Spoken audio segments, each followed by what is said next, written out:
Halo semuanya, selamat datang di channel Witness Story. Kali ini kami akan menceritakan film yang berjudul Suddenly 20. Film ini dirilis sekitar tahun 2016. Film ini juga sebetulnya sudah banyak sekali didaur ulang di berbagai negara. Bahkan versi Indonesianya pun sudah ada. Namun kali ini kami akan menceritakan versi Thailandnya. Film ini menceritakan kisah seorang nenek yang pada masa kecilnya bercita-cita menjadi seorang penyanyi yang terkenal. Namun dilarang oleh orang tuanya karena pada eranya hal tersebut masihlah tabu. Ia pun kemudian menikah dengan seorang tentara dan dikaruniai seorang anak laki-laki. Namun suaminya tak berumur panjang dan ia pun harus membesarkan anaknya seorang diri di usia mudanya. Suddenly 20. Cerita diawali dengan seorang nenek yang berada di sebuah kafe. Nenek tersebut bernama Nenek Parn. Ia adalah tokoh utama dari film ini. Walaupun usianya tidak lagi muda, Nenek Parn masih sering membantu melayani pengunjung kafe tersebut. Kafe itu milik sahabatnya yang bernama Kakek Chan. Parn adalah tipikal nenek-nenek yang cerewet dan ceplas-ceplos. Karena itu, tidak sedikit orang yang tidak suka dengannya. Kembali ke cerita, tiba-tiba datanglah pelanggan setia kafe milik Kakek Chan. Ia adalah Nenek Lumyai, yang merupakan rival abadi Nenek Parn. Tak lama setelah kedatangannya, Nenek Lumyai pun langsung berulah. Ia menghina sepatu milik Nenek Parn sekaligus mencela anak Nenek Parn. Nenek Parn yang tidak terima langsung naik pitam dan menyerang rivalnya itu. Kemudian terjadilah baku hantam di antara kedua nenek rempong tersebut. Kakek Cian pun berusaha melerai mereka, namun apa daya si kakek malah babak belur. Kemudian ketika di rumah terlihat Kakek Chan sedang dirawat oleh anaknya. Tak lama setelah itu, Nenek Parn pun datang, membawa buah untuk Kakek Chan karena ia merasa bersalah akibat kejadian di kafe milik Kakek Chan. Kemudian Nenek Parn pun pergi dari sana. Nenek Parn memiliki seorang anak dan menantu. Ia juga memiliki dua orang cucu yang bernama Boom dan Bam. Boom memiliki hobi dalam bidang musik.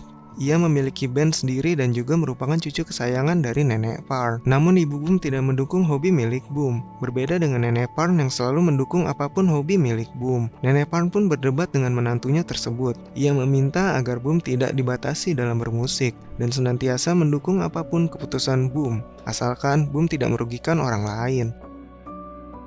Scene pun berpindah ke sebuah kafe. Terlihat Boom dan bandnya sedang mengisi acara di sana. Namun, ternyata band milik Boom itu memang benar-benar parah. Ya, bisa dibilang hancur-hancuran. Pemilik kafe pun stres melihat band milik Boom. Ia pun segera mengusir Boom dan kawan-kawan dari kafe miliknya. Namun, sesaat sebelum mengusir Boom, ia meminta vokalis Boom untuk tetap bernyanyi di kafenya itu. Namun, dengan syarat, ia harus keluar dari band milik Boom. Tanpa pikir panjang, sang vokalis pun menerima tawaran tersebut. Kemudian Boom dan yang lainnya pergi dari sana dengan perasaan kecewa.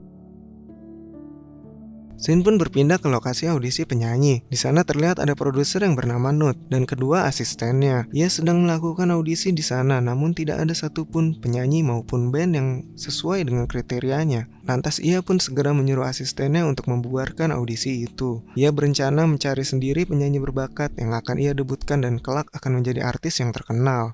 Singkat cerita, menantu Nenek Parn masuk rumah sakit dan ia bercerita dengan suaminya yang merupakan anak dari Nenek Parn. Ia meminta si nenek keluar dari ruangan karena ia sudah tidak tahan dengan sikap dan ocehan Nenek Parn selama ini. Nenek Parn pun keluar dari ruangan tersebut. Singkat cerita, pada saat di rumah, Nenek Parn tidak sengaja mendengar obrolan anaknya dengan cucu-cucunya. Bam ingin memasukkan Nenek Parn ke panti jompo karena ia tak tahan dengan sikap Nenek Parn terhadap ibunya. Walaupun Boom tetap membela Nenek Parn. Nenek Parn pun luntang-lantung di jalanan karena sedang meratapi hidupnya yang tak disukai keluarganya sendiri. Di tengah lamunannya, tiba-tiba Boom menelpon dan mengajaknya makan malam bersama teman-teman Boom. Nenek Parn pun setuju dengan ajakan Boom. Kemudian ia berangkat menuju restoran tempat Boom berada. Di tengah perjalanan Nenek Parn, ia melihat sebuah studio foto. Kemudian ia mengunjungi studio tersebut. Ia melihat foto artis cantik zaman dahulu. Nenek Parn pun meminta pemilik studio tersebut untuk memfoto dirinya, agar kelak ia memiliki foto yang indah untuk pemakamannya. Sang pemilik studio pun berujar agar Nenek Parn pun tak perlu khawatir, karena ia akan membuat Nenek Parn terlihat lebih muda 50 tahun.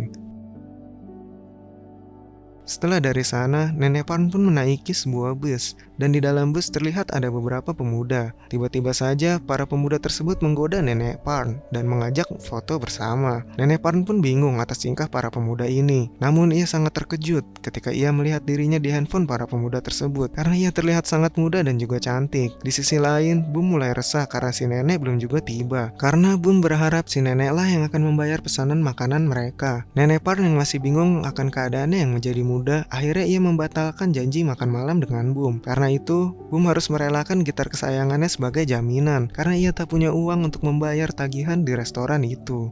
Nenek Parn yang menjadi muda pun menikmati penampilannya. Ia pun memotong rambutnya dan mengikuti style artis-artis favoritnya. Tak ketinggalan, ia juga berbelanja pakaian, sepatu, dan sebagainya. Kemudian ia pun menyewa kamar di rumah kakek Chan.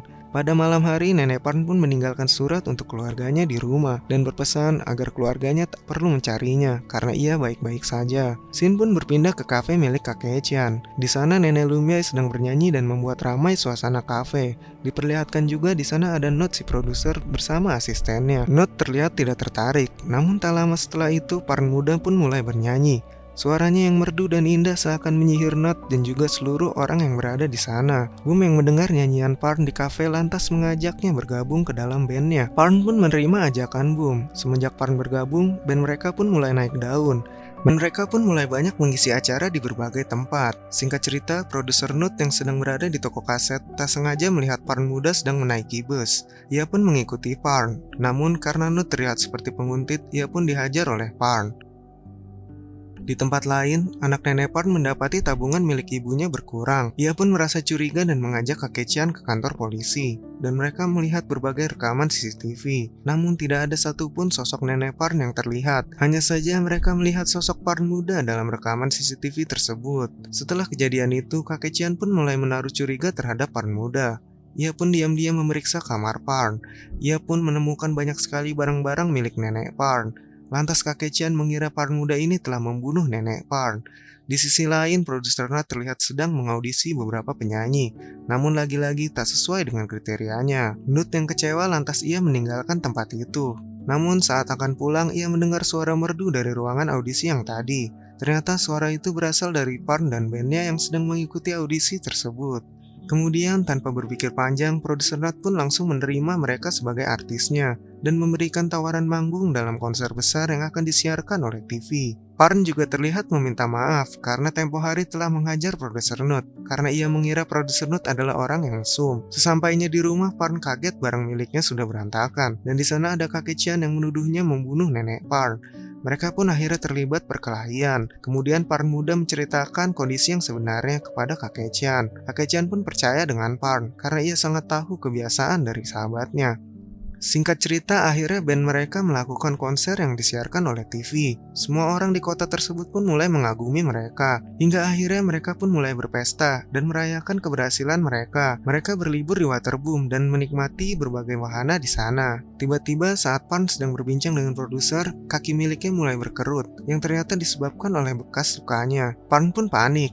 Ia kabur dari sana, kemudian ia pulang dan bercerita kepada kakek Chan. Kakek Chan pun mengobati luka Parn, namun tanpa sengaja anak kakek Chan mendengar percakapan mereka dan mengira ayahnya terlibat skandal dengan Parn muda. Ia lantas mengusir Parn dari rumahnya tersebut. Lalu kemudian Parn terlihat menginap di rumah produser Not dan lagi-lagi kesalahpahaman terjadi di antara mereka. Singkat cerita, Parn terlihat berlatih bersama bandnya, namun produser Not terlihat tak suka dengan lagu yang mereka bawakan dan berniat mengganti lagu mereka, padahal lagu tersebut adalah ciptaan Bum. Kemudian mereka pun terlibat perdebatan dengan produser Not. Terlibat cekcok, produser Not pun mengatakan bahwa band mereka sebenarnya tidak ada apa-apanya jika Parn tidak ada.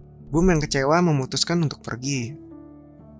Singkat cerita, produser Not terlihat menyatakan cintanya kepada Parn. Kemudian Parn menjawab ia membutuhkan waktu untuk berpikir. Keesokan harinya di kafe milik kakek Chan, Parn menanyakan di mana Nenek Lumia berada karena ia rindu berkelahi dengannya. Namun tidak disangka-sangka ternyata Nenek Lumia telah meninggal dunia. Di sisi lain, nampak produser Not kaget dengan kemunculan Bum yang tiba-tiba. Kemudian adegan pun berpindah ke lokasi konser akbar di mana band Parn akan tampil sebagai artis utamanya. Sebelum itu, Not menyuruh Parn untuk mendengarkan sebuah lagu yang merupakan ciptaan dari Bum. Ternyata kemunculan Bum yang tiba-tiba tadi adalah untuk merekomendasikan lagu tersebut. Dan ia juga ingin meminjam uang untuk menebus gitar kesayangannya. Setelah mendengarkan lagu tersebut, Parn kemudian tersentuh oleh lagu ciptaan Boom. Ia pun berniat menyanyikan lagu tersebut pada konser nanti.